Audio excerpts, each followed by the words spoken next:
Bruce Springsteen's music has always been rooted in New Jersey, but his impact reaches far beyond state lines. Now, a new $50 million center is working to preserve that legacy while also telling the broader story of American music. The 30,000 square foot facility is on the campus of Monmouth University in Long Branch. It's called the Bruce Springsteen Center for American Music, and we're joined now by its founding executive director, Bob Santelli. Bob, it is so great to have you with us. Thanks so much for taking some time. I want to just start with, I guess, the easiest question. What is the Bruce Springsteen Center for American Music?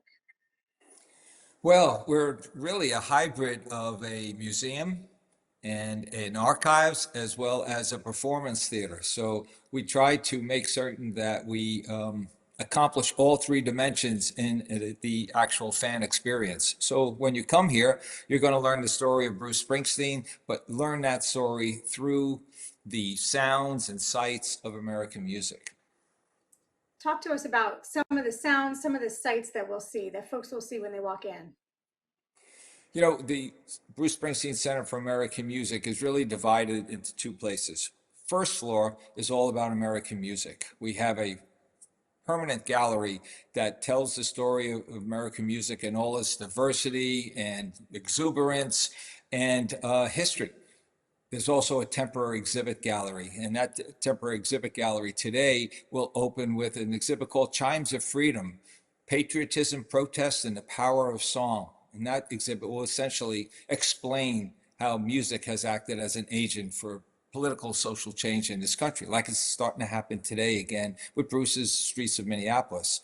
But if you go up on the second floor, that's all about Bruce Springsteen's legacy. It's a legacy, of course, that is steeped in American music, from gospel, blues, jazz, soul, punk, etc. All of that in one floor, but with a series of opportunities to explore the creative process. So it's not just the history of Bruce Springsteen, it's the story behind the making of Bruce Springsteen and the great music that he made. So many different points I want to follow up on, but let's just stay with the last one because you've had a prolific career yourself, but you started as a music journalist. You were there covering the rise of Bruce Springsteen. You were there as he became Bruce Springsteen, starting in at the Stone Pony and covering him beyond that. How do you explain that kind of meteoric rise through the work that people will see there? You know, every journalist, and at the time I was just that, a journalist, you know, you hope for the chance to be at a place where history is being made. And, you know, I was fortunate enough, writing for the Asbury Park Press, was music critic for the Asbury Park Press, and living right on the Jersey Shore. I was a musician myself, and you got to see, if you paid attention, this incredible thing that I've not seen since, which is the rise of someone who's not just a rock star, someone who's not just an important musician, but someone who had a story to tell.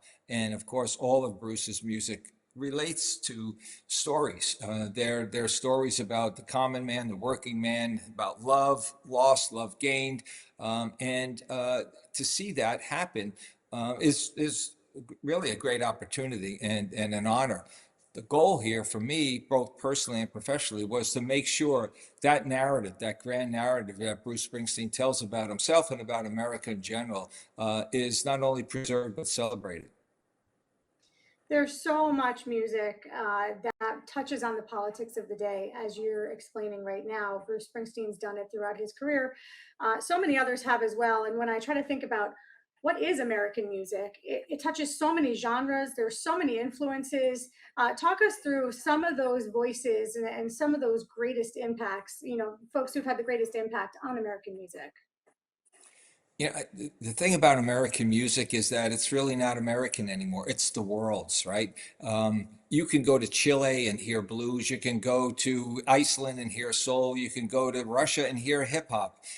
It is predominant throughout the world. And the reason why it is because that this American music is our most important cultural resource.